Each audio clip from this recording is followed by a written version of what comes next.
Selling a little or a lot, Shopify helps you do your thing, however you cha-ching. Shopify is the global commerce platform that helps you sell at every stage of your business. From the launch your online shop stage to the first real-life store stage, all the way to do we just hit 1 million orders stage, Shopify's there to help you grow. Whether you're selling scented soap or offering outdoor outfits, Shopify helps you sell everywhere. From their all-in-one e-commerce platform to their in-person POS system, wherever and whatever you're selling, Shopify's got you covered. Shopify helps you turn browsers into buyers with the internet's best converting checkout, 36% better on average compared to other leading commerce platforms. And sell more with less effort thanks to Shopify Magic, your AI-powered all-star. Shopify powers 10% of all e-commerce in the US, and Shopify's the global force behind Allbirds, Rothy's, and Brooklinen, and millions of other entrepreneurs of every size across 175 countries. Plus, Shopify's award-winning help is there to support your success every step of the way. Because businesses that grow with Shopify. Sign up for a $1 per month trial period at shopify.com/audioboom, all lowercase. Go to shopify.com/audioboom now to grow your business no matter what stage you're in. Shopify.com/audioboom. It was one of those days that I decided to go down a rabbit hole. I just did a search for haunted. Spooklight came up, the Joplin Spooklight, and then I found a book and went to Dark Ozarks. So my guest is going to tell us all about Dark Ozarks. You can check it out. YouTube has videos. They also have a podcast. Lisa Martin and Josh Heston. They investigate, explore, cover mysteries, legends, folklore, and hauntings of the Ozarks, up close and personal. An example. We were starting to leave. It's probably 1 a.m. You have to walk out quite a ways to the parking area. And I happened to be the last person in line. And we're walking, and all of a sudden I start to take a step, and boom, I can't take a step. And I had the wet blanket effect, and I've had other investigators describe it as well. It's the only thing I can describe it as is as if the heaviest, wettest blanket fell over you, what that would feel like. But there's nothing there physically, and you can still see everything. Lisa Martin is my guest with Dark Ozarks, and that's Missouri for anyone who's listening who is not from the United States. This is like the heartland, the center of the United States, Missouri, Kansas. We'd like to brag about that. Yes, we do. Just because. But Lisa is also a paranormal investigator, and I saw a show on KOAM, a feature about the Spooklight, which is near Joplin. And yes, that's a fascinating area, but you do all sorts of paranormal. So just a quick recap, who you are and how this got started for you, for Dark Ozarks. My day job is I'm an attorney. I've been practicing law in Missouri for more years than I want to put out to the world. And and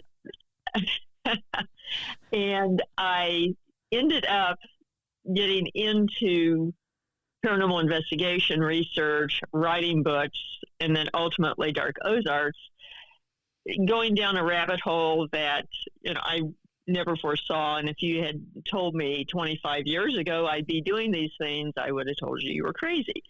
Long story short, I did grow up in a farmhouse that had activity. So from a very young age, I knew odd things happened in places. But I grew up, went off to school, started my career, started a family, etc.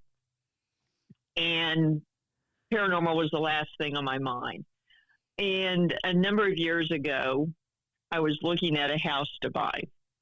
It was a turn of the 20th century, arts and craft home, very pretty. And my husband at the time was with me. We had been upstairs, and I'd come downstairs with the agent, and there were 4 flights of switchback stairs from the second floor down to the living room. And he had lingered. He starts to come down, and he'd take a step or two and stop. And I'm talking to the woman about numbers, etc. And I started kind of looking over him like, what are you doing? And he finally gets to the bottom and goes, did you guys hear that? And, we're like, no. Then we were in the basement after that. And there was a large central room. The old boiler was still sitting there. And I kind of lingered. They'd walked over to a side room. And suddenly I had the distinct and very cold feeling, almost dry ice kind of cold feeling, of a thumb being laid across one side of my neck, and then 1, 2, 3, 4 fingers on the other side. So like a hand gripping my throat. And then the sensation went through the back of my neck. And I thought, I'm not really sure that I want to do my laundry down here. Yeah. And Yeah. a little up close and personal. So I walked over to the room that they had walked into in time to hear the agent say, now, I don't know what this room would have been used for. And I looked at it, and on one wall, it was all old apothecary cabinets, entire wall. Far wall had 7 very large metal sinks. And the floor, the concrete floor, had the largest drain in a residence I've ever seen. Okay. And I just looked at her and said, I'll tell you what it is. It was the embalming room. And I turned and started towards the stairs. And I can still hear her stiletto heels chasing me, after me going, well, I guess I should tell you this was a mortuary in the 1920s. And I said, yeah, I figured that one out. Oh. Ironically, I ended up purchasing a house a block and a half away. So over time, I walked the neighborhood, and I noticed over time, instinctually, I would walk to the other side of the street to walk past that house. I'm not typically shy about anything, and certainly in paranormal or anything else, but it was just something I just noticed over time. And I noticed other people walking the neighborhood would do the same thing. And you always had the sense that you were being watched. Then I noticed that, no one stayed in the house very long, over a year or two. And ironically, then years later, after I'm in the field, during a public event, we had taken a pause, and I hear this couple talking about a house, and they said enough. I thought, that's that house. So I asked them, and it was. And someone in their family had owned it back in the 80s. And I guess all kinds of things happened to the point that they literally kind of threw things in the car and left in the middle of the night. But it was that experience that got me thinking, okay, I really want to know why these things happen. And that's when I started getting into researching, investigating, ultimately writing books, etc. So fast forward, 2016, I'm in the middle of a cemetery in Joplin, Missouri. It's the oldest cemetery in the area and reputed to be haunted too.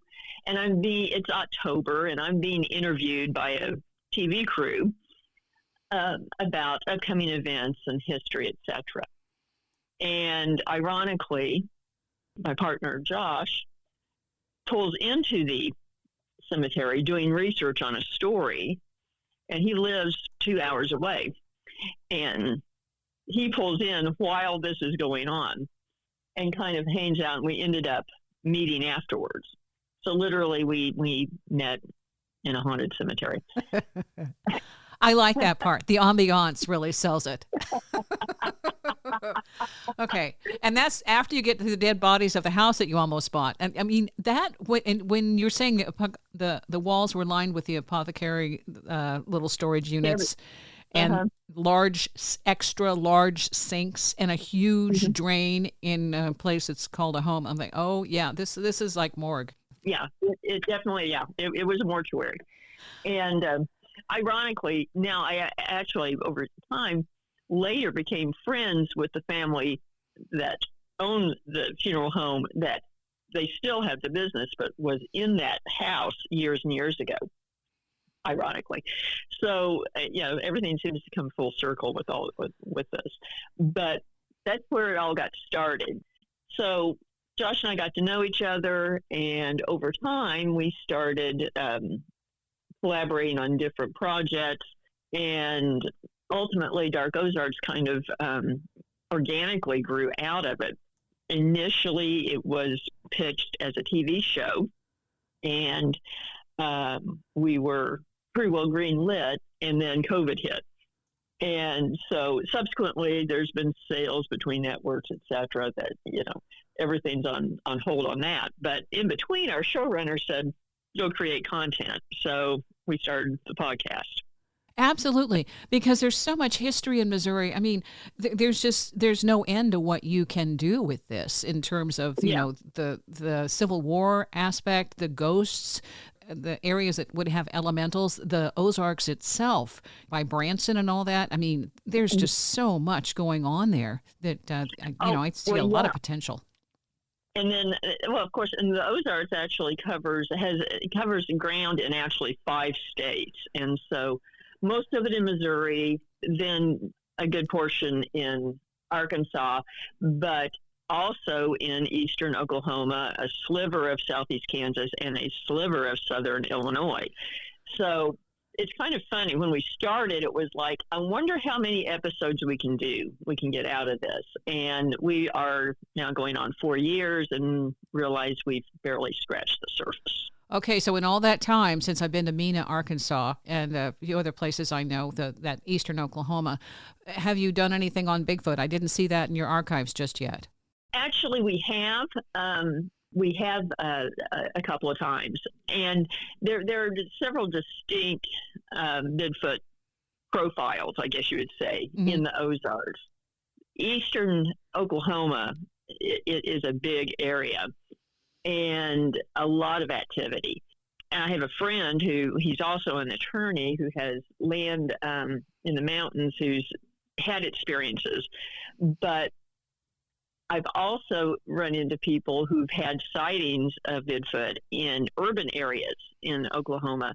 And ironically, and this made so much sense to me, basically having experiences when they were traveling along railroad tracks.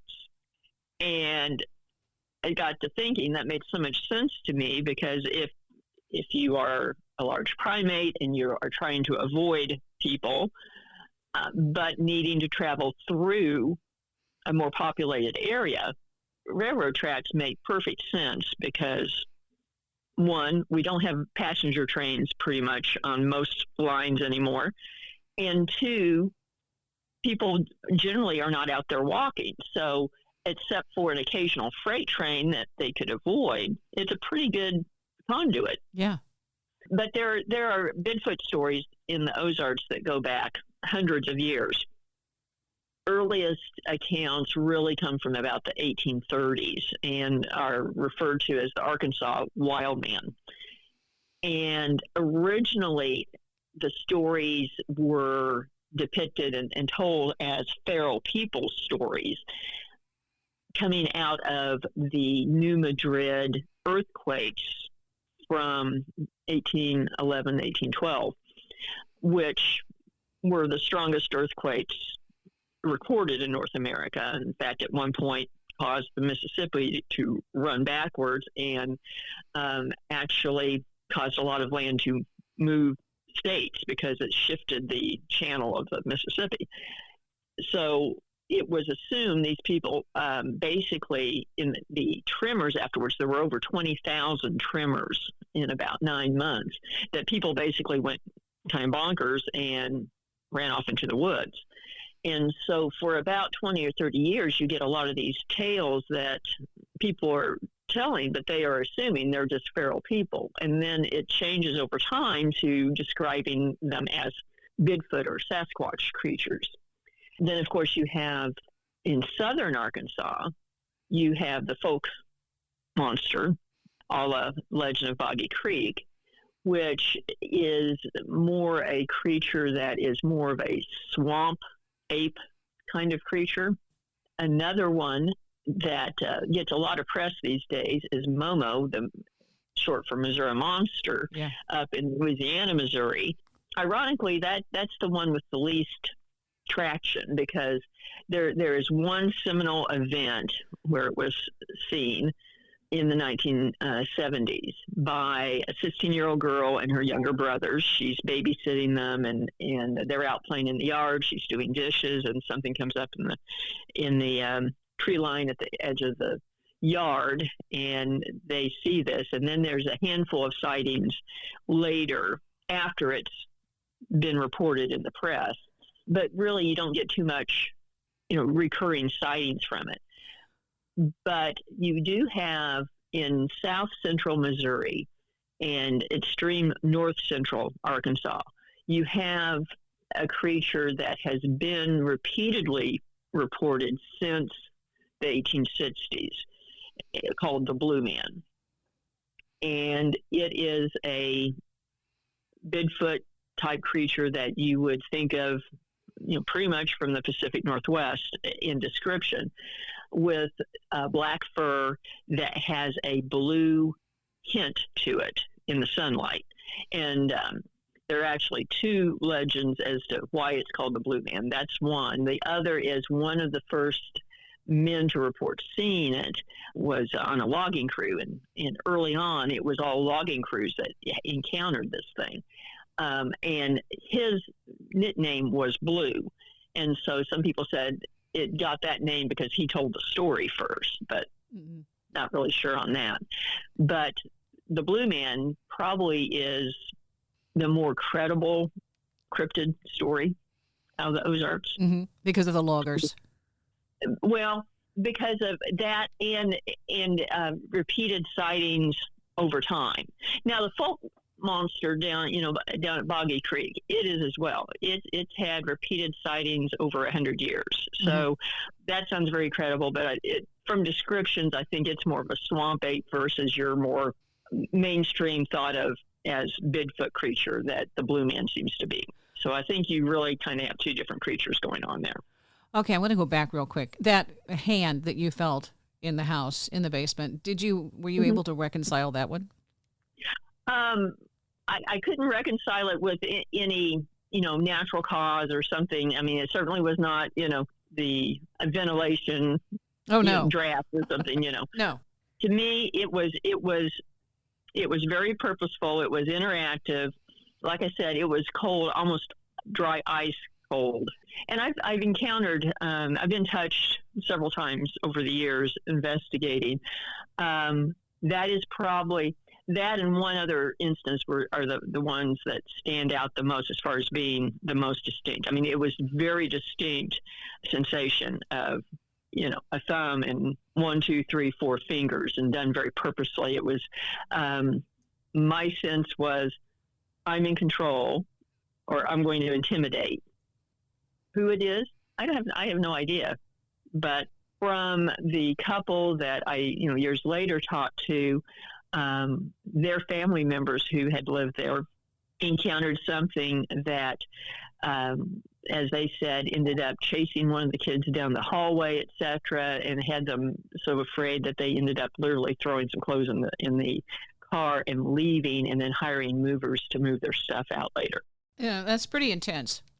Yeah, it is. And, why there, I don't know. I've encountered a number of haunted funeral homes over the years, which in a way kind of surprises me because actually, as I said earlier, that Josh and I met at a haunted cemetery, my experience is that most cemeteries are not haunted. That one happens to be haunted more for other events around it over time, including mass unmarked graves from the Civil War. Yeah.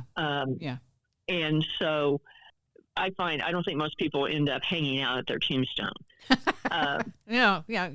There's usually a reason. There's some kind of trauma or some kind of, an intense emotional event that brings on something that residual, a haunting. Not necessarily. Actually, a lot of times it's because it's something pleasant, an attachment to a home or a place that they just had good memories with or whatever. So it could be tragic. It could be something very positive. But usually, there's not much emotion one way or the other with the cemetery. Well, that's what I was meaning with cemetery, right. When there's that kind of intense. Right. It's more of a negative than a positive. Right. Yeah. Usually something else has happened there that has caused that. Yeah. And that's true. I agree with you there. And with funeral homes, I'm not, I'm kind of on the fence as to why. There do seem to be a lot that are haunted, but the real reason I'm not sure because typically, they pass before they get there, just like pass before you get to the cemetery. So I'm not really sure, but then a lot of funeral homes are in former homes, and so could have been lived in beforehand. So there, you could have activity there that predates it being a funeral home too. So, have you been to Weston, Missouri? I have not been to Weston. I was just thinking that was another cemetery with a ton of unmarked graves, Civil War period, and that they have a huge number of unmarked graves for, at this point, Civil War, they didn't have a cemetery devoted to black, and they had a split, so it was segregated, and a lot of those graves that were designated for black people were put into this unmarked area that they just, that's where they all went. And so there's still, that history is there. And Weston has a lot of other history too. I was just curious. I'm sure, since you guys are into this, I'm sure that'll eventually make it on your list. Oh, I've read about Weston, and it is on our bucket list. Our problem is our bucket list keeps growing and growing and growing. That's good. That's excellent. That's excellent. Okay, now you also have, it's getting beyond the Sasquatch, the Native Americans have stories with Sasquatch too. So it isn't just one of the colonial aspects of running into this thing. The Native Americans have predate the colonists, and so their stories, I think, also merit some credit, because there weren't railroads to divert their attention. This is something that they were living in, basically in conjunction together, sharing the same territory, and their stories, I think, have a lot of merit too with the Bigfoot, Sasquatch. Oh, I agree. I definitely agree. And they have, and there are accounts of other types of creatures as well. Even in the Ozarks, there are accounts of skinwalkers or skinwalker type creatures that, although we associate them with the Southwest and the Comanche predominantly, but other tribes had similar lore. The Quapaw tribe, they originally were from the Southeast and relocated into northeast Oklahoma. They have tales of creatures or spirits, or actually both, one and the same, that they call the Ewa. And they describe them as they're physical, but they are spirit as well, so that they can appear to be as physical and dense as a living person, but yet they are a spirit, but they are not ancestor spirit, and they tend to be mischievous and tricksters. Mm-hmm. So you have a lot of different lore from the Native Americans, and through this area you get a lot of lore about the little people as well. Yes. Okay, go there. Go there. Well, a number of tribes across the U.S. Have lore about the little people, but the Cherokee do predominantly in this area, as well as the Quapaw and others. The little people are akin to Irish fairies, and Irish fairies are not the Disney-type fairies that we see on TV or movies. Irish fairies are much more akin to Washington Irving-type stories of what lures you into the forest and makes you sleep for 100 years. They are known to draw people away from their homes, and they basically get lost in time, forget time, and then maybe show up 100 years later or whatever. There are even tales of them stealing children. There is a bit of a jinn quality to them in that they can grant wishes. But it's one of those things you have to be very careful, because, be careful of what you ask for, because you may get it. Yeah. Well, and there also might be something, if you ask for something, then you're supposed to give something in return. Well, yes, you have to make it. Well, in most of the lore for the little people, you have to make an offering before they will appear. Mm-hmm. An offering of food, particularly sweets. And they will appear, and you can ask them for a wish, but it is advised not to do so. There's there's a pretty well-known story about John Ross, one of the early chiefs of the Cherokee Nation in Oklahoma, that he and some friends had ridden out fox hunting one morning. And they rode over a hill and actually came across a group of little people. And they described little people as being about 2 feet tall, with hair down to the ground, but otherwise they pretty much look like Native Americans. And part of the lore is if you see them or you encounter them, you're not supposed to talk about it. And so they come over the hill, come across this group of little people, and literally, pull up the horses, and he waves to everyone, and they ride back and get back to the house, and he says, no one's to speak of this. Of course, obviously someone did, because we know the story. Yeah. But it literally, it's that cautionary tale. You do not speak of the little people if you have encounters with them, because even then they have power over you. Well, it's like the hitchhiker effect of once you start bringing something into the manifest plane, then you're giving it permission and you're giving more weight to it so it can follow you. Yes. I mean, that's true. That's true. And so you have a lot of that lore in this area as well. The other thing, too, that Missouri also has had UFO stories. Oh, yeah.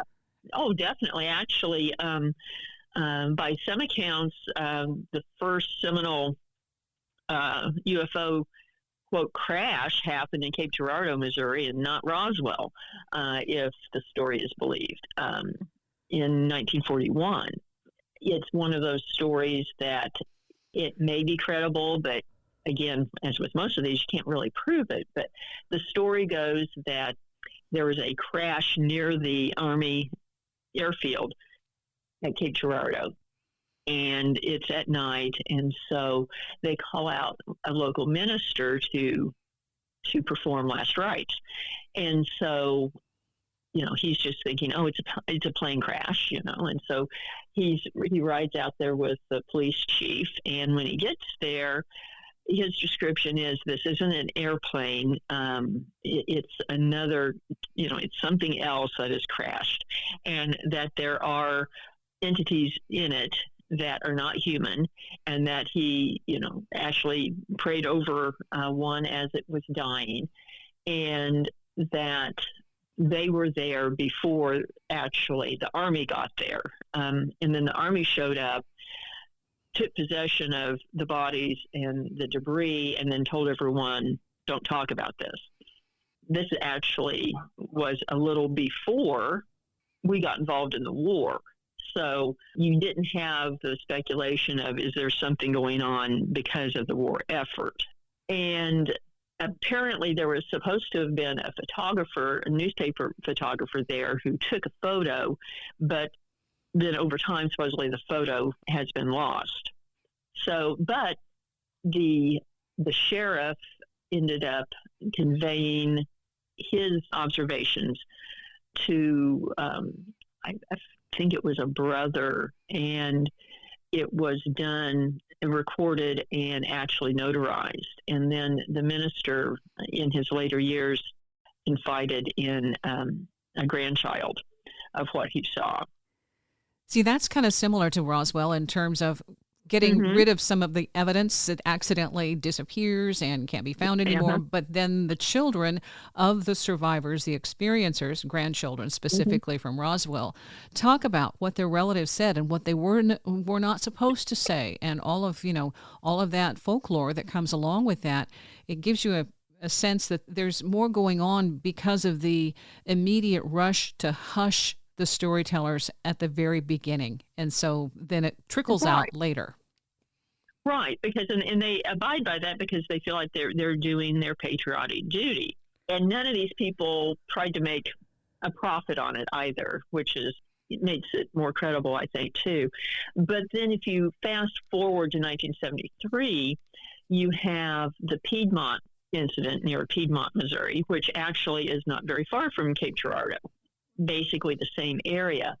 And you had a number of encounters and sightings over roughly a 10 or 11 month period, and hundreds of witnesses, and witnesses that were very credible in the community. You had high school teachers, you had law enforcement involved, you had different professionals as witnesses. And it was also the first time that there was actually a serious study done by an academic as things were happening. A professor at the local university, Dr. Rutledge, he was a physics professor, actually conducted a study and talked to hundreds of these witnesses and gathered what information he could, and ultimately it was published in a book. But it's the first serious study of what was going on, and his conclusion was that it wasn't anything man-made that the public was aware of. But it started out actually with I think it was a basketball team, high school basketball team. They were driving back from a game and in a van, and they started seeing a light, and it was basically tracking them and so forth, and then it disappeared, and then a few miles down the road it appears again. And so it was actually the high school coaches who first reported it to the police. And then there were other witnesses that night. And this goes on almost a nightly basis for months. It's never really been solved. But an interesting thing is that if you watch the movie Close Encounters of the Third Kind, and the scene at the beginning where they see the lights, that is based on the accounts from Piedmont. Lisa Martin with Dark Ozarks. A quick break. Selling a little or a lot, Shopify helps you do your thing, however you cha-ching. Shopify is the global commerce platform that helps you sell at every stage of your business. From the launch your online shop stage to the first real life store stage, all the way to did we just hit 1 million orders stage? Shopify's there to help you grow. Whether you're selling scented soap or offering outdoor outfits, Shopify helps you sell everywhere. From their all-in-one e-commerce platform to their in-person POS system, wherever and whatever you're selling, Shopify's got you covered. Shopify helps you turn browsers into buyers with the internet's best converting checkout, 36% better on average compared to other leading commerce platforms. And sell more with less effort thanks to Shopify Magic, your AI-powered all-star. Shopify powers 10% of all e-commerce in the US, and Shopify's the global force behind Allbirds, Rothy's, and Brooklinen, and millions of other entrepreneurs of every size across 175 countries. Plus, Shopify's award-winning help is there to support your success every step of the way. Because businesses that grow, grow with Shopify. Sign up for a $1 per month trial period at shopify.com/audioboom, all lowercase. Go to shopify.com/audioboom now to grow your business no matter what stage you're in. Shopify.com/audioboom. Purchase new wiper blades from O'Reilly Auto Parts today and we'll install them for free. See better and drive safer with O'Reilly Auto Parts. O'Reilly Auto Parts. Lisa Martin. She hosts Dark Ozarks with Josh Heston. There's another person who considers himself an abductee and encounter person who's also got a legal background. As a matter of fact, he was a lawyer and a former assistant attorney general. I don't know if you're familiar. Terry Lovelace. I've heard some about it. I don't know about his case in depth. He had a camping experience when they went to Devil's Den. He and a buddy camped out at Devil's Den, and then there was this encounter. He later finds out that he had an implant, and the only thing that actually drew him to this is trying to figure out what was in his leg, and a routine X-ray. Then when he found that, everything all unfolded. But just given the fact that he's in that same area that you guys are, looking at, northern Arkansas, Devil's Den State Park. So that's another, another story that is local to this area that actually has an experiencer attached to it who has an implant, which makes it even more interesting. Yeah, to be honest, I had an experience myself. I was 17 I was a senior in high school, and I was driving on a 2-lane highway north of town to go pick up a couple of friends. We were going bowling that night. It was summertime. It was about 7 o'clock in the evening. It was still light outside, very light. And as I'm driving, I see what appears to be, at first I thought it was a helicopter coming towards me, just following the roadbed towards me. And that would have made sense from the location if you had a helicopter coming in to turn to go to one of the hospitals. They would have tracked that way. And so I didn't think much of it at first. But as it got closer, it was like, okay, that's not shaped like a helicopter. It's too big to be a helicopter.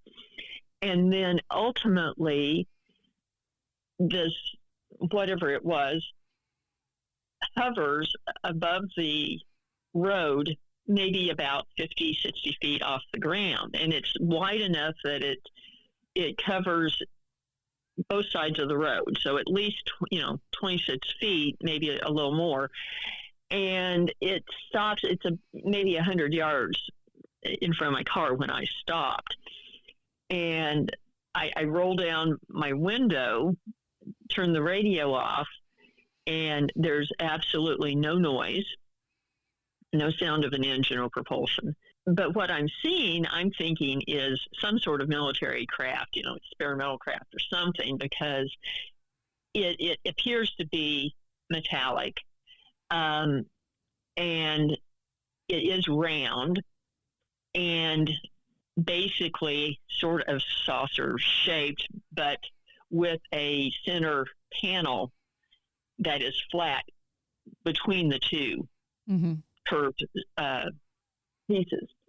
And actually, that flat piece, there's actually two strips, and they are rotating, one counterclockwise, one clockwise, and absolutely no sound. And at this point, I'm thinking, oh my, there's no other cars out there. Oh my.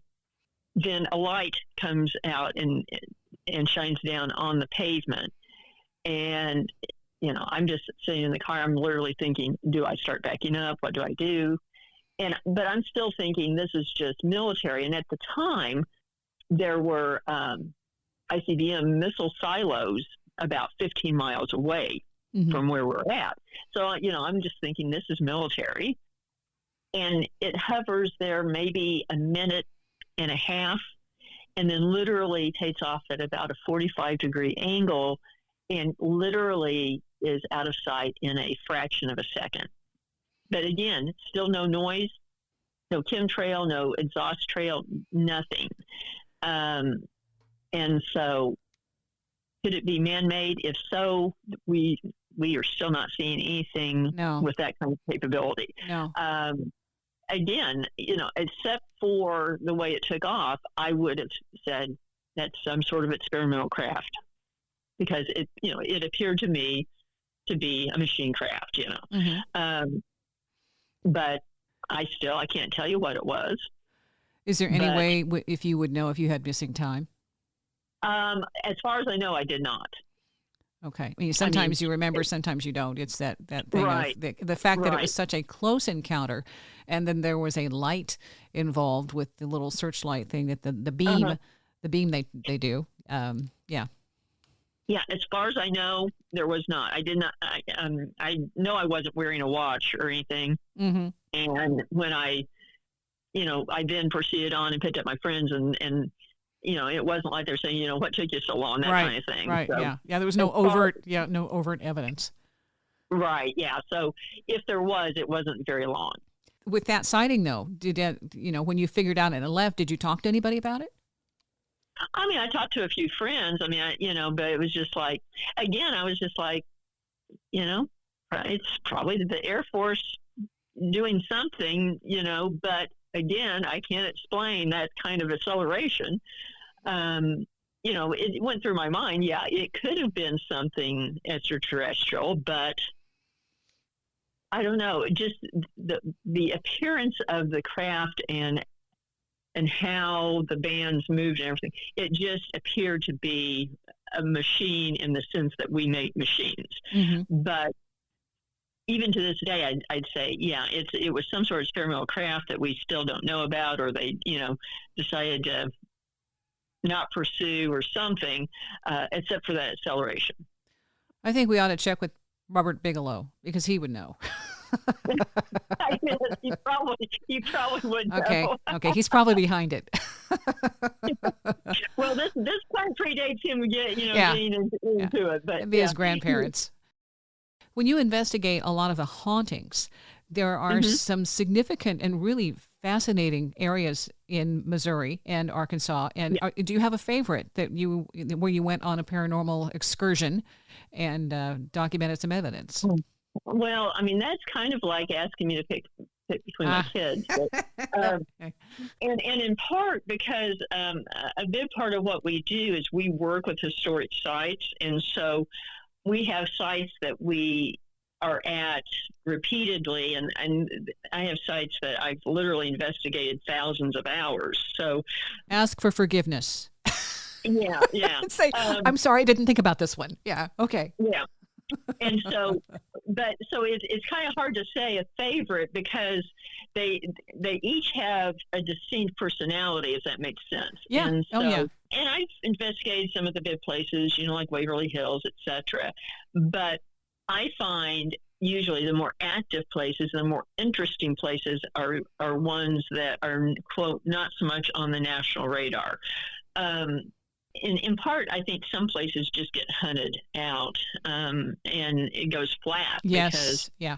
And I think this is something that people don't realize is that, in my opinion anyway, as you're investigating, especially if you're doing this all night, and it gets draining on you, and I think it tends to drain the energy that's there, whether it's intelligent or residual or whatever.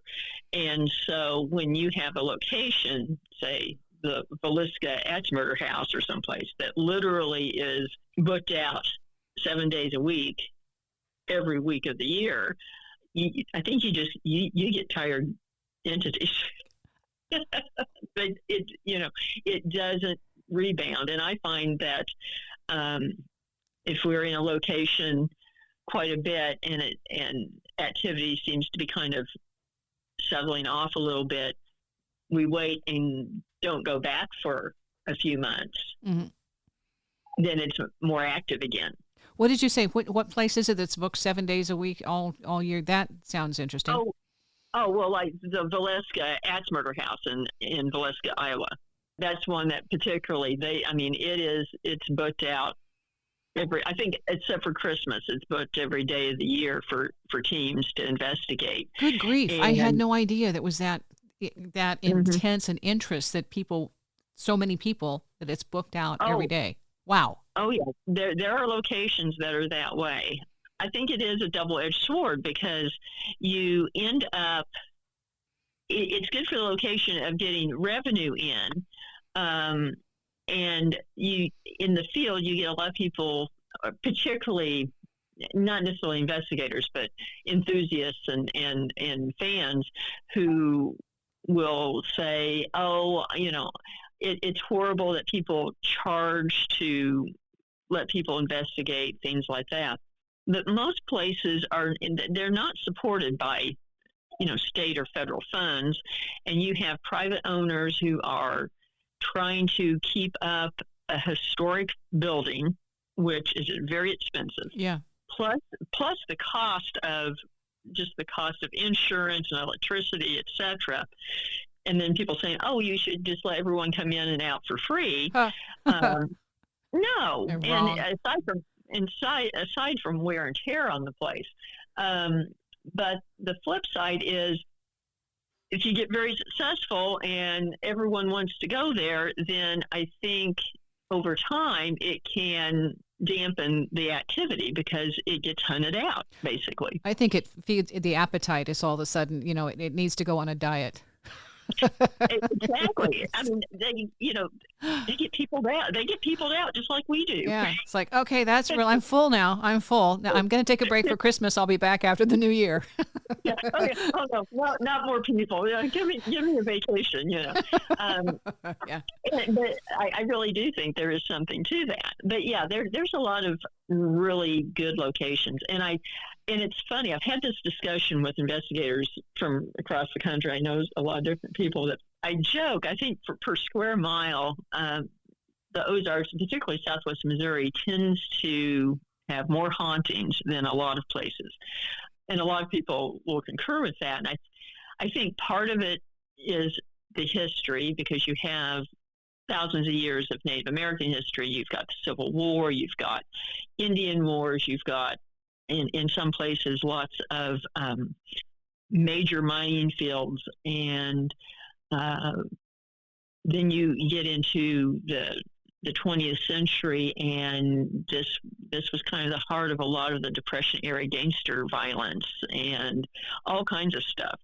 I'm wondering if the geology has anything to do with it, because there's a lot of crystals, and that was what I was going to say. But I think part of it is that the Ozarks in Southwest Missouri mainly is on the Springfield Plateau. The Ozarks mountains technically aren't mountains. It's an uplifted uplands that have eroded.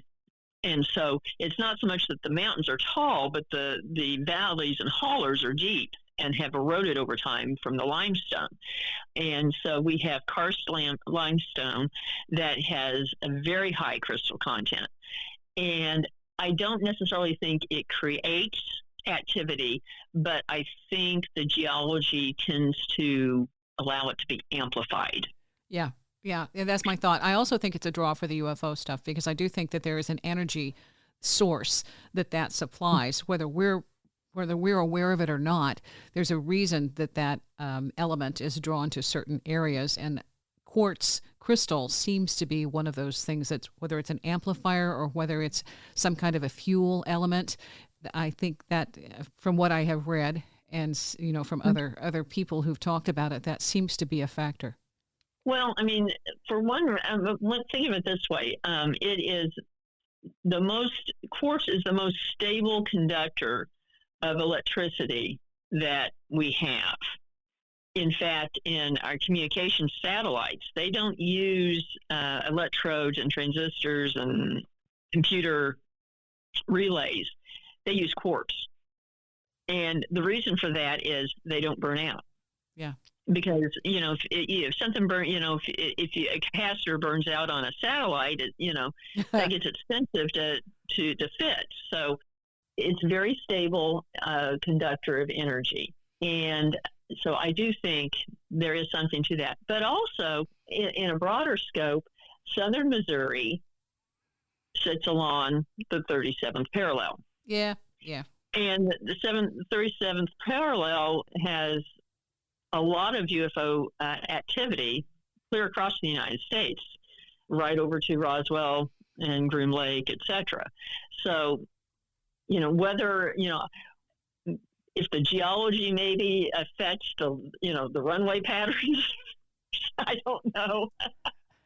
But experiences do tend to cluster around the 37th parallel. So. Well, and that's fantastic. I mean, anything that we can do to draw some kind of correlation and see a pattern helps us, I think, determine, okay, so why is this important to know, and what might we be able to learn from that or access or utilize? Exactly. Now, of course, there are a lot of military bases along that parallel, too, from Illinois, Missouri, and on west. And all of the stealth bombers are based in Missouri. And, when we're at war in the Middle East, they flew out of Missouri to the Middle East and back every day. So you have a lot of technology, and there are bases that have nuclear capacity. You have geology. I think it's all rolled into one. it makes sense that when you have all of those factors in an area, it may draw attention. Mm-hmm. I wanted to mention the book, The 37th Parallel, because that talks about this and the unifying theme here of what's happening, UFOs along this area. The book is available. I remember hearing this when it first came out. Chuck Zukowski, who's a sheriff's deputy, and that it was like, oh, that's fantastic. Somebody's finally, drawn a line and a map, and here they all are. Well, not all of them, but at least it gave us a good clue that there was a lot more going on in that area. Yeah, at least a good cluster. Yeah. Okay. So with the hauntings, and again, I ask you for a favorite. All right. So I guess what? Yeah, I got distracted. I know. Yeah. How convenient. Okay. Well, going right back, of your top 5 that are the most distressing and uncomfortable, and in terms of that you will go back, but boy, it's not a joyride. How about that? Does that help you narrow it down? Well, here's the thing is I don't tend to get distressed. And in fact, I've had a lot of people ask me, does anything scare you? And generally, no. I've had one incident where I was starting to get a little concerned, but I wouldn't say I was scared. And that actually was at a Civil War battle site near Carthage, Missouri. And it was used throughout the war as an encampment, basically, by both sides at different times. And over time, we find that male investigators basically have no luck there. And so we will separate out. And so the women will investigate, and men will basically go to a whole different area. And the women will get results.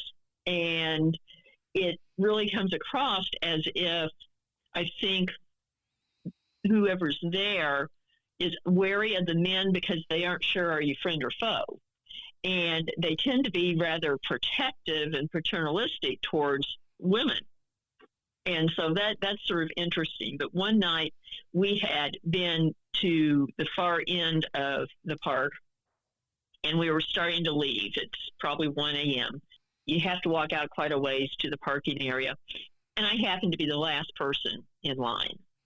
And we're walking, and all of a sudden I start to take a step, and boom, I can't take a step. And I had the wet blanket effect, and I've had other investigators describe it as well. The only thing I can describe it as is as if the heaviest, wettest blanket fell over you, what that would feel like. But there's nothing there physically, and you can still see everything. But my feet were rooted to the ground, and I'm pushing forward. I call out. No noise comes out of my mouth. Everyone keeps walking. And so I'm pushing. This goes on long enough that they've probably walked a good 500 yards. So I'm beginning to say, okay, this isn't funny, So I decide, one big push, and I start, every bit of strength I have push forward, and boom, the resistance is gone, and I have to catch myself from falling. I stand up, and I turn around, and behind me is standing a shadow man, and he looks as if he's in a Civil War uniform. You can see the line of his hat. He's got a long barrel rifle over his left shoulder, and he's facing towards me. And he turns to his left, takes 3 steps, and disappears. And so that time, I was getting concerned. But I don't tend to get freaked out or scared. There is a location in southeast Kansas, which actually technically still that is actually in the Ozarks, that was an old bordello. It was built as a railroad hotel, which is also a euphemism for, yes, it was a hotel for railroad worker, guys on coming down on the train, but they would have women of the evening there and gambling and so forth. Mm-hmm. And there were some very atrocious murders that happened close by. Which town is this in? Galena, Kansas. Oh, Galena. Okay. Yeah. All right. Yeah. And this is back in the heyday of the mining days. Yeah. And you had about 30,000 transient miners at any given time. People would disappear in the strip pits. Well, no, these weren't strip pits. These were pit mines. These were. It wasn't strip mining. These were pit mines, and so you had holes that were hundreds of feet deep. Mm-hmm.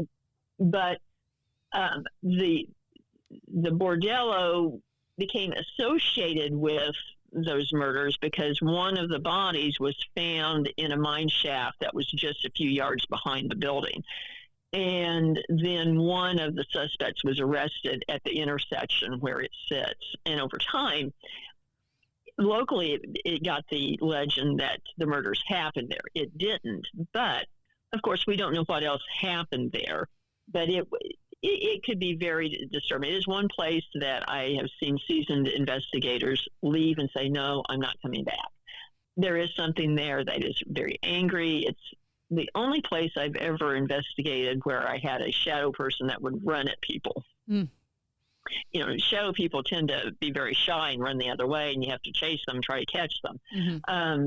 But there you have a shadow man that will dead on run, buffalo run someone, yeah. and just go through them or whatever. And one night we were investigating and staying on the landing of the stairs, and there was an investigator to my left, and I was standing there, and then there was another lady who was standing facing directly at the stairs, the fly stairs going down. And the shadow man appeared at the bottom of the stairs and ran up, and she jumped to her left as he ran by and disappeared through the back wall. And we joked if she jumped another 6 inches, she and I would have had a Scooby-Doo moment. And it's funny because I know her now, and I hadn't seen her for years. Ran into her not too long ago, and I was like, I know you. And she goes, yeah. We had the Scooby-Doo moment almost, remember? And I was like, oh, yeah. But you would have things there that felt very oppressive, and people would end up with the sensation of being drunk and so forth. And I've seen seasoned investigators just walk out and say, nope, I'm not going back in there. Well, you have to trust your gut on something like that, because yes. That's a real feeling when you have that no, mm-hmm. This isn't a good place for me. Exactly. It can turn sour if you don't honor that. That's true. Now, I will say, interesting thing that happened to me. This is sort of in the Ozarks borderlands, low, because it was in Alton, Illinois. Josh and I were investigating Mineral Springs in Alton, and which has become pretty popular for investigations. But we were in the basement area and starting to go upstairs, and this was just during our preliminary tour of the building with the owner, and the owner's ahead of us, and there's one more person ahead of me than me, and Josh is behind me, and we're walking up the stairs, and I look up and I see a mist, but it's fully formed in the shape of a fist and a forearm, and coming straight at me. And I had the sensation of being punched in the face, to the point my head went back and I went down on one knee, and I actually had the bridge of my nose was sore afterwards. Mm-hmm. I don't know whether they were aiming for me or someone else in the group. I don't know, but it's an area of the building that tends to have more aggressive activity in. So, I wasn't scared, but it was like, okay, that's interesting. Yeah. Well, I think in some ways that needed to happen, because you say you are not normally influenced and not intimidated, not frightened. It takes a whole lot, like a bat, mm-hmm. to get through to you, and that was basically the bat in the face. Oh, no, and again, I'm not even sure it was meant for me. But now I experience a lot of activity. I'm an empath, and clairsentient. But for those reasons, and I think because of those reasons too, I tend not, I don't panic. I don't have that, oh my gosh, reaction. Right. It's a part, paranormal activity is just another aspect of life. And it happens around us. It happens around us often when we aren't aware of it. And people who are frightened by it, that freaks them out. Yeah. I tend to tell people, you may have had breakfast with someone this morning that you just didn't see. And if you accept that, it becomes much less scary, much less, quote, paranormal, and just part of normal life. I like the way you address that, in that I don't know that was intended for me. What you're doing is remaining objective. You're not judging and jumping to conclusions that it was an attack. Does that make sense? No. Yeah. So. No, I mean, there was nothing to indicate necessarily that something had a beef with me personally. And so, I mean, maybe they were aiming for the owner. Maybe it was the person in front of me. Maybe it was Josh behind me. I don't know. Or maybe they were just showing off. Yes. What I got was, get a load of this. Get a load. See what I can do. It was more like exactly. that. And you are a hard person to impress. So there it is. Here's the opportunity. Look what I got here. That was my sense. It was a show off. It very well could have been. Yeah. And so, yeah, it very well could have been. And yeah, it was like, oh, and my reaction was, okay, that makes it, okay, it's going to be more interesting now. Yeah. Yeah. You couldn't do this if you were afraid of your own shadow. So when you're going in, you're being incredibly objective and open and saying, okay, what am I going to experience here? And so something like that, you're saying, like you said, well, this is interesting. Well, it's okay. It's just like, the reality shows. And don't get me wrong. I know those guys. I know most of those guys. Yeah. I've been on most of those shows. And, people, watching, even a lot of fans, they don't get that, particularly some of the shows more than others even, it's entertainment value, and it's done it's done in a particular way to be viewed on TV. You can't really do that realistically and investigate, Right. Yeah. Yeah, they don't always perform when you show up just because you have a camera. Sometimes the cameras go dark and then you're supposed to perform, and good luck. Well, not only that, but if you act like you're freaked out and oh my gosh, which some of the shows they rely on that trope a lot. Yeah.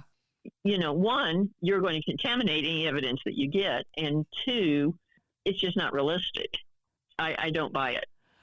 Well, then the focus becomes on the person who is there as the investigator. It takes the focus away from the site, from the investigation, from any of that evidence to whoever's on the big screen making the big eyes and going, help me, I've been ghosted.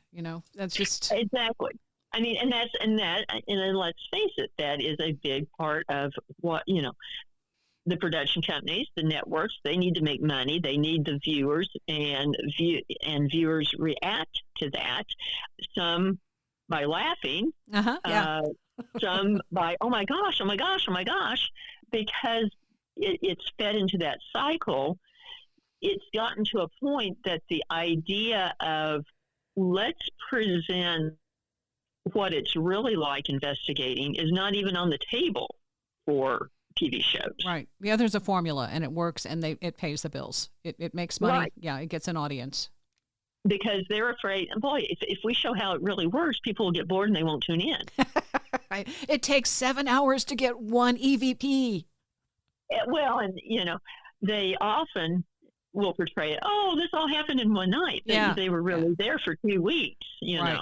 I mean, and the good thing, though, is if someone does spend 3 weeks or 4 weeks or 6 months at a site, then you can get evidence and play it back in an hour. But boy, that doesn't happen in 30 minutes or 45 minutes. Some people show up and say, okay, we did the investigation. There's nothing here. You didn't bother. Well, no, and another thing that they don't advertise is that they have storylines, and they have storylines per season typically. So what happens is they're looking for particular hauntings, particular stories, particular sites that fit into the storyline for that season. Then they call people like me saying, do you have something that fits this? And if you understand what's going on, it's perfectly fine. And like I said, I like those guys. Some of those guys, I've worked with a number of times, and I like them a lot. But you can't look at those shows as, quote, investigation. Again, Lisa Martin hosts Dark Ozarks with Josh Heston. Selling a little or a lot, Shopify helps you do your thing, however you cha-ching. Shopify is the global commerce platform that helps you sell at every stage of your business. From the launch your online shop stage to the first real-life store stage, all the way to did we just hit 1 million orders stage? Shopify's there to help you grow. Whether you're selling scented soap or offering outdoor outfits, Shopify helps you sell everywhere. From their all-in-one e-commerce platform to their in-person POS system, wherever and whatever you're selling, Shopify's got you covered. Shopify helps you turn browsers into buyers with the internet's best converting checkout, 36% better on average compared to other leading commerce platforms. And sell more with less effort thanks to Shopify Magic, your AI-powered all-star. Shopify powers 10% of all e-commerce in the US, and Shopify's the global force behind Allbirds, Rothy's, and Brooklinen, and millions of other entrepreneurs of every size across 175 countries. Plus, Shopify's award-winning help is there to support your success every step of the way. Because businesses that grow with Shopify. Sign up for a $1 per month trial period at shopify.com/audioboom, all lowercase. Go to shopify.com/audioboom now to grow your business no matter what stage you're in. Shopify.com/audioboom. Personally, I hope, given the whole archive that you guys have built up, that you do find a producer, you find a production company that's going to get this, to get you some more work. Okay, let's put it that way. Well, that would be good. And the thing of it is, and hopefully in a manner that we have enough creative control that it is a show that we want, and not fall victim to the, we have to do these tropes. Yeah.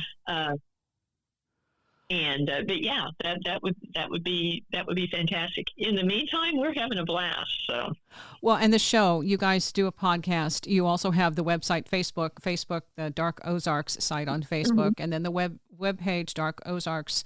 And this is, between the two of you, this is a really good archive of all sorts of interesting and unique experiences with the paranormal. Well, thank you. We put a lot into it, and there's also a YouTube channel as well. So, and we cover, and that's the thing, we cover a lot of things. We cover not only the paranormal and cryptids, UFOs, etc., but we cover dark history. We cover folklore, legends, and basically how all of these things fit together, and also how they fit together in the larger, broader scope of lore across the nation and sometimes across the world, which you don't see that happen a lot. And so, we're proud of that we try to tie these things together and get people thinking about things in broader terms too. Well, and that's the thing. Paranormal isn't just relegated to one part of the world. It's global. This happens. Mm-hmm. We just don't have the language to continue to, compare notes in history. We're getting more of that. But that's the fun thing about this is it will relate to somebody else who says, oh my gosh, this happened here. And they may be in South America, Australia, New Zealand. It's all over the world. And so sharing these stories gives other people permission to start digging into their own archives and saying, hey, we've got the same stories here. Let's share. Exactly. But I think it builds a understanding of how all of these things fit together, and over time, particularly, we have almost a displacement in our society with how we view our own stories, and it really came about from the Industrial Revolution, and then post World War II with pop culture, and that basically what's happened is that the media in some of these TV shows we talked about, they basically have co-opted our shared received lore. They regurgitate it back in movies or TV shows in usually in a pretty simplified manner. And over time, over the last few decades, people have started accepting that is it, and not realizing that is basically just the boiled down version of what we've received from hundreds of years or thousands of years in some cases of experience and lore. And it's interesting that when we do live events and we talk about some of the things, you can see light bulbs come on with people going, oh wow, this connects to this connects to that. And so we're proud of doing that. Okay, we did this whole conversation here and didn't get into the spook light. You have a book. Yes, we are finishing it up, and it will be out. We had a delay in publication. It'll be out in the spring, but it covers the Hornet spook light and other ghost lights through the Ozarks. But the Hornet spook light, some people will refer to it as the Joplin spook light or the Tri-State spook light, is probably the most infamous ghost light in the country, with the Marfa lights coming in second in Texas. Mm-hmm. But it's a little different because with Marfa, it's interesting because you see lights in the same place every night, and to the point that they have telescopes set up, that you can feed quarters into so you can view it better. Yeah. And so whatever is happening there is happening in one specific spot. The spook light here is much different because it ranges over, about 10 square miles. And it has a history that goes back hundreds of years, predates settlement. And most of the explanations that are thrown out don't make sense.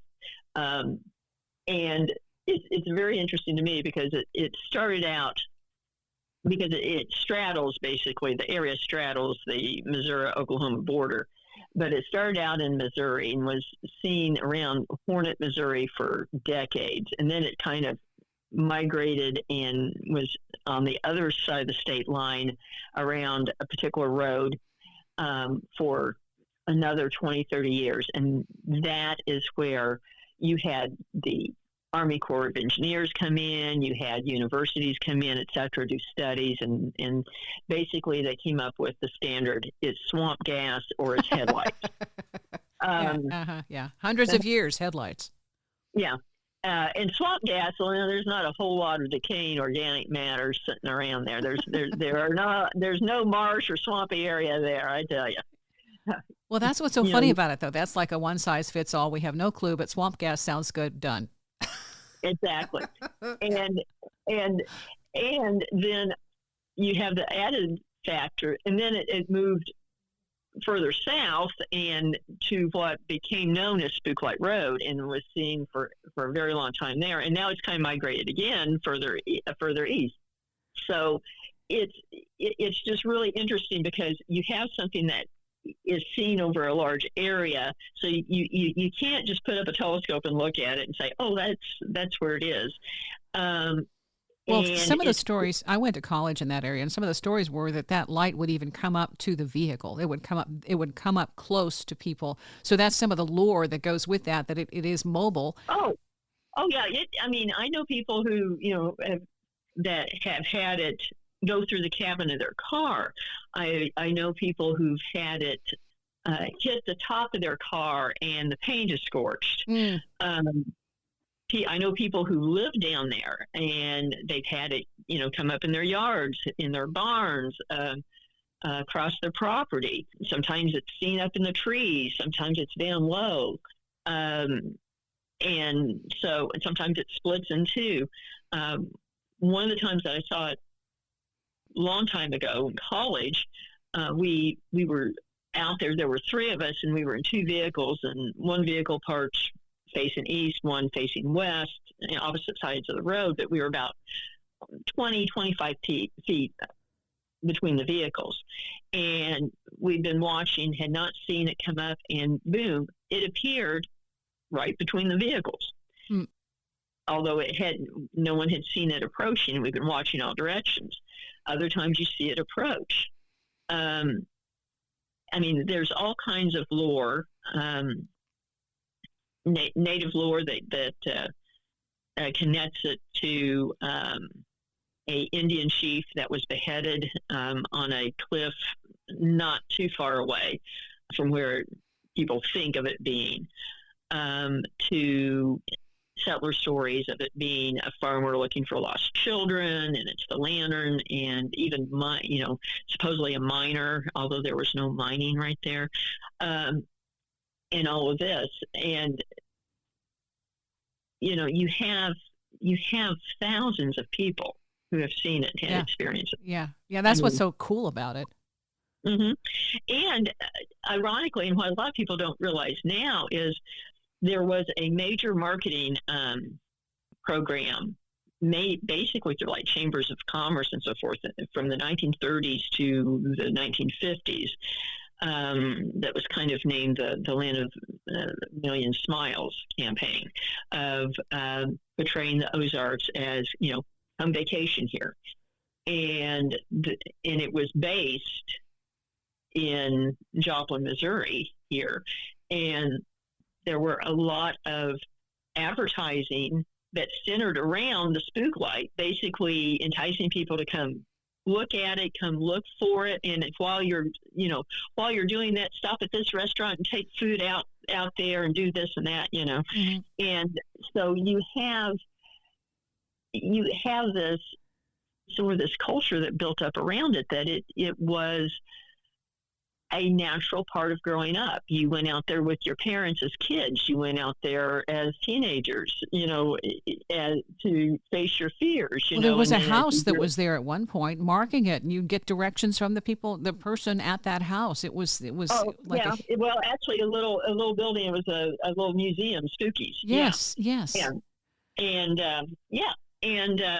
So it's the only one that I know of that has that kind of culture that built up around it. You have a lot of ghost light stories that you have the lore of why is there a light there, but you don't have that inclusive experience for an entire region. And I find that one reason we decided to write the book is that, one, it's the story we get asked about the most.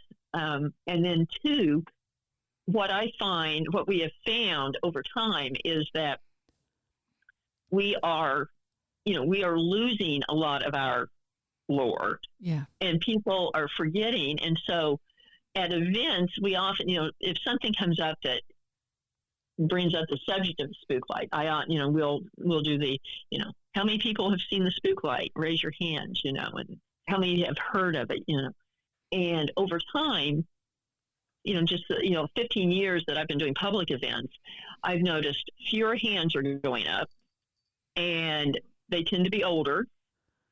And now we're getting from young people, either they've never heard of it, or they don't think it exists in any way. Right. But it's still there, and and can be experienced. Part of the problem there was the road that most people would park on to look for it got paved. And when they paved it, they didn't put in shoulders. So there's no place to park. And so the sheriff will run people off if you park on that road. How convenient, yeah. Yeah. I mean, and granted, the way the road is, you don't want to be parked out there because you're going to end up getting rear-ended or something. Uh-huh. But, the thing is, since it's not something that is just seen in one specific spot, you can park other places that you can park and see it. Mm-hmm. And so it's still something that can be experienced, but we are losing that collective experience that for, really almost 100 years, it was something that everybody in, 50 miles shared. Everyone had been out to the spook light at some point. And what was your experience? What was that? And I think when we lose that kind of shared frame of references with each other, we lose something more too. Yeah. Oh, I'm glad because this has been, obviously I'm older, so I remember it. And I was in school in that area, and people who were not from that area asked me about it. So there was this enigma about the spook light. The fact that it's interactive makes it even more fascinating, and that you can go and you may or may not have an experience, but you may know somebody else who does. So it's still, it's a fascinating piece of our reality, I think. I do too. And again, it is a true mystery because we really don't know what it is. And, swamp gas, no. Headlights, there is a particular temperature inversion that, now, of course, it's only going to occur when you have a layer of hot air and cold air. And as the night happens, they flip. And what will happen is if you're standing on a particular spot on the road, you can, through the temperature inversion, see the reflection of headlights from I-44, which before that was Route 66. But if that happens, you see double rows of lights because you're seeing headlights. And so it's like you're seeing headlights, multiple cars going across a movie screen. But that's not what people experience. No. By and large. No, not at all. It's more of an interactive. It comes toward you. It's closer to you, around you. It makes itself, in a way, makes itself known. Yes. And to be honest, the best reference description I can give is it's like a ball of plasma, or almost, sometimes almost like a lava lamp, because it's something that has substance to it and can change shape, can split in two. Sometimes it's different colors, and it moves over a large area. And that's not something that is a reflection of light or methane from, a pond or something, which still doesn't, make sense. But, and, I think maybe it does have something to do with geology as well. There are some earth lights that happen near earthquake zones that they think are a product of tension being released in the fault line. Mm-hmm. And, we don't have that here, but we do have the bedrock limestone and all of the crystals. So maybe it has something to do with that. I don't know. Or it could be something completely different that we just have no concept of at this point. Not yet. And we're looking forward to that. Yeah. That's the whole point of it existing. It's like, okay, come on. You'll get here eventually. Don't hurry. Don't rush. It's still going to be here, whether you figure it out or not. Exactly. Yeah. Give the grandkids something to look forward to. Exactly. I think that is one of the real beauty of the spook light is it exists whether people want it to or not, and it is a true mystery that that confounds people, a lot of people these days, because they want to put everything in a Chinese box, and everything has to fit in a nice, neat little box, and they want to think that we are at a point that we can explain everything, but there are still some mysteries out there, and I think the world is better off with having them. Okay, so for more mysteries and more unsolved enigmas that are haunting us, your show, you guys do the podcast, and people can check you out there to find out more of these. I mean, it's the tip of the iceberg. 4 years you've been doing this, so the next podcast is when? We do live streams on YouTube and Facebook every Wednesday night, starting at 7:30 Central Time.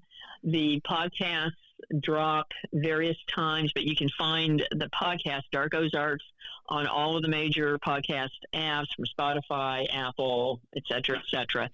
And there's over 100 episodes of the podcast, and there's over 200 of the live streams. So there's a lot out there that you can delve into and see what you're interested in. And we're always interested in hearing what people want to hear about too. So don't feel bad about dropping us a message saying, hey, what about this or that?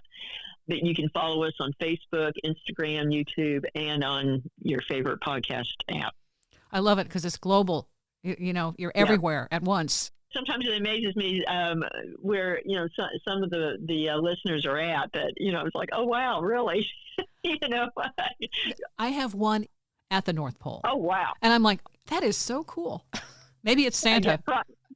Maybe Santa, or maybe someone at a science station or something. Yes. So anyway, so there we go.